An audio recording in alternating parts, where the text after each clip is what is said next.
webale nnyo bali ddala agoberera ensonga mu Uganda tuli wano n'omubaka yesimbawo ejjinja eyo Njero municipality ensonga nezitambula bwezito bwe zatambula omubaka n'afundikiranga kati yesimbawo okwo bwe tumuyita yawangula n'awangula bingi nnyo ebitambula mu ggwanga kyazuuliddwa nti era kyalagiddwa lwatunywe era kati omukulu ne waba yeyanjulanga owa muhozi movement mwasibuka era mwagoberera mwagamba mwalina essuubi era agoberera ebirowoozo n'enteekateeka eza muhozi project.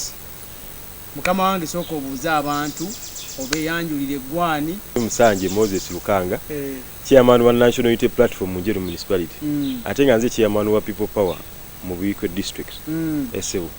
Omukulu gwe weesimbawo naye yamaze agenze mu movement ya muhozi gwenga ekisooka ekibiina kubanga ono si yasoose Kagabo yagenda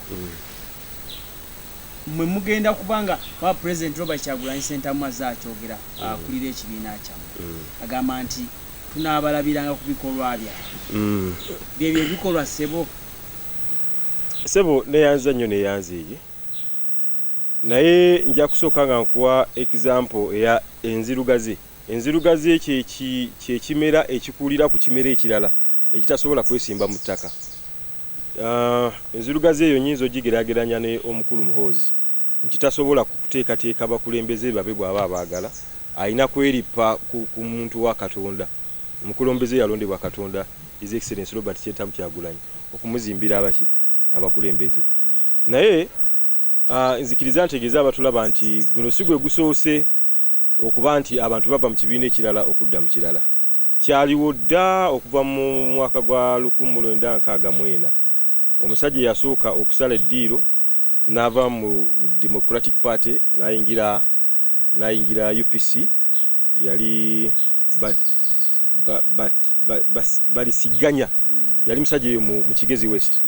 So ekyokusala eddiiro n'ova mu kibiina ekimu nodda mu kirala tekibadde kipya mu Uganda naye kyebuuzibwa kati bano abasala eddiiro nga bava mu National Unity Platform nga bayingira ki muhozi project kiki kibiina oba si kibiina toyinza kuba muntu ali munsa nosala eddiiro nova mu kintu ekibiina ekiri mu mateeka noyingira paramilisha oba ekintu ekitayimiriddeewo mu mateeka kikulaga nti omuntu atambuza ekintu ekitali mu mateeka taba muntu wakwesigibwa na buyinza.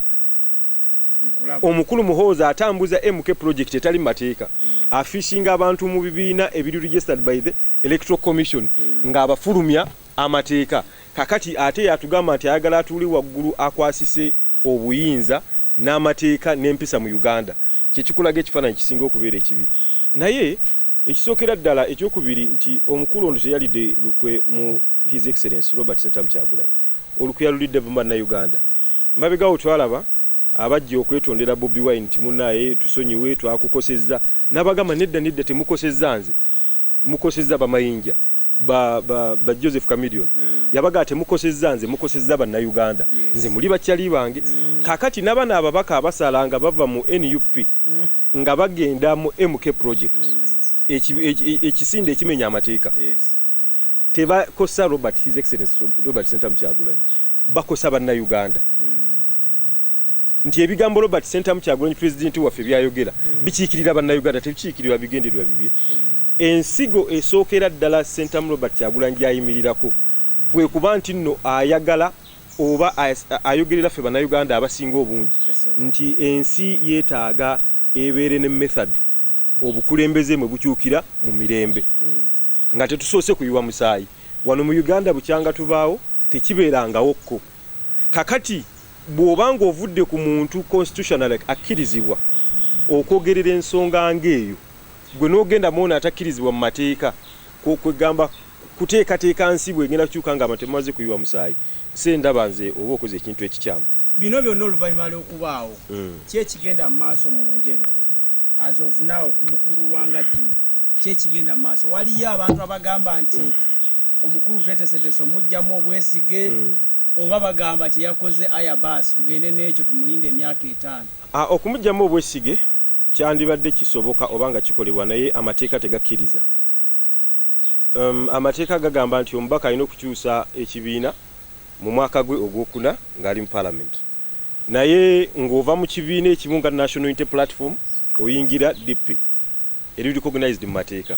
Kati tulina bwe tuyinza mulopa nti yavudde mu National Unity Platform ekibiina ekiri mu mateeka n'ayingira mu kintu ekitalina mateeka ekitalina na linnya.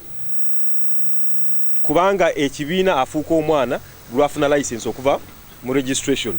So kakati tetusobola lopa nti no yavudde mu National Platform bajja tubuuza n'ayingira ki?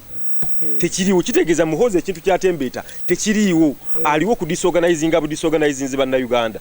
Tugezaako kuteekateeka ensi yaffe ate yagezaako gidisorganizing.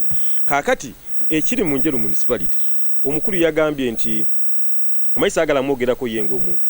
Naye yagambye nti yavudde mu National Unity Platform agenda okusobola okusakira bannanjeru. Wavudde mu National Unity Platform oyina kuteekeseza abantu mu parliament. Amasanyalaze sebo kkiriza kino kyogere nti okuva Uganda bukyanga ebeerawo amasanyalaze bibiri erikola amasanyalaze erisookera ddala mu Uganda lituli kilomita 1.5 tuli ku nsulo kwennyini. Naye tuyina ebyalo ebiwera 20 ku byalo 154 ebitalina masanyalaze. Naye nga ffe bannannyini kola ki? Fensibuko y'amasanyalaze. Kakati Mr. Museveni bw'aba badde mu bukulembeze emyaka 4 ng'ekyo takirabanga. Gongamba otya nti mutabani we yagenda okiraba. Era gwe wavudde mu parliament gwe mukama wa muhozi. Omuntu obeera mu parliament ga gwe obeera mukama w'abasirikale bonna. Kubanga gwe bateeseza ssente ze bagenda ofuna. Kati ate kwasakira. Alina okumusakira ate yagenze bakole ki? Bamusakire. So ekizibu ekiri mu Njeru municipality ate nga tetukibanja na Museveni tetukibanja muhozi tukibanja state. President yenna alijjawo alisigala abanjibwa. Tubanja state waliwo enjawulo wakati wa president ne state. Sigamba nti no Museveni kasitana avaako Uganda abantu be kinaabi tebalifuna masanyalaze. Sigamba nti no Museveni bw'alivaawo abantu b'ensenge tebalifuna masanyalaze. Yenna alijja amasanyalaze aligakola ki? Aligaleeta. Naye kati omukulu mugenda mukolera ki? Bye yakoze byonna mugenda muleka ku nnumbe agende bwe kaba kasenta akalye akamire oba mulina kye mugenda okukolawo ng'ekisooka abakulembeze okuva mu Njeru then na abalonzi. Sebo nze nga chairman w'omukulu oyo kubanga nze chairman wa National Unity Platform mu Njeru municipality ate nga nze chairman wa People Power mu Njeru municipality. Tugenda kutuula ne bakansala n'abakulembeze ab'enjawulo tulabe ekyokolera omukulu oyo. Naye twakirabirawo mu dda nti conduct ye ng'omuntu tebadde ya bwesimbu. Kakati yakajja aveeyo mu lwatu alage eggwanga nti yakyuka. Naye ebbanga liyisenga enneeyisaaye tejja na kitiibwa kya bukulembeze bwa member of parliament. Mbadde saagadde mwogerako nnyo ye ng'omuntu. Naye njagadde amanye nti bye yagenze okusaba mu NRM tasobola bifunayo. Kubanga abantu mu Njeru municipality gye basinga okwetaaga ndowooza boddira Kira municipality. Njeru municipality ye municipality ey'okubiri okuba ne factories ezisinga okubeera obungi. Naye obwavu bufumbekedde mu Njeru municipality naye nga factories mweziri. Kati ekizibu ekiriwo tokijja wa muhozi ate tokijja wa Museveni okijja mu parliament okuteekesaawo minimum wage nti factories mweziri naye mulimu abaana beyita ba 13 ne mbamu ne bakasanvu. Kati bakasanvu be bagagga abafuna ennyingi naye ba 13 buli lunaku. Kakati ebyo okuteeseza nti okulaga nti factories nyingi mu Njeru municipality ate oyina kubeera mu parliament oteese minimum wage ekole ki? Ejje. Kakati gwogamba nti parliament tesobola ate muhozi ajja okusobola. Ndaba nga tebikola makulu. So abantu mu Njeru municipality si basanyufu kubanga abantu balonda omuntu oludde oluvuganya government agenda asobole okujjukiza government omulimu gwabwe abantu basobole okufunamu. Wabula si genda basabira ssente ajja abaleetere. Ekyokubiri ekifaananyi kye kikuwa nti kyongera okulaga baani ababba ssente z'eggwanga. kyongera okulaga baani ababba ssente z'eggwanga bato akasente kati bano bongera tulagawo wekakola ki ababbi bwe bali nti bw'oba wavudde mu palamenti eteekateeka bajeti y'eggwanga gwe n'ogamba nti kangende wa muhoozi y'abaazimpa ate nga taata we yabadde gavana wa Bank of Uganda kati omwaka oguyise mulamba bukyanga Mutebira afa kikulaga nti ssente zonna zonna mu kifo ky'okugenda mu kittavu ky'eggwanga kigenda mu State House oba Nakasero oba Entebbe kati ssente zaffe baziterese eyo njagala otunule mu eyo kamera ese butaata oyogere ebigambo byo eri ababaka ba palamenti abanuupu abakansala abasentebe banno bameeya kino kibalekawa abalonzi kibasanje ekijja banaabalabya kalulu tebakabalabye era banaaba batuufu buli akyuka n'ava ku nkyukakyuka bannayuganda gye basinga okwagala natansinga ngamba nti ndo bw'oba ovudde mu National Unity Platform n'oyingira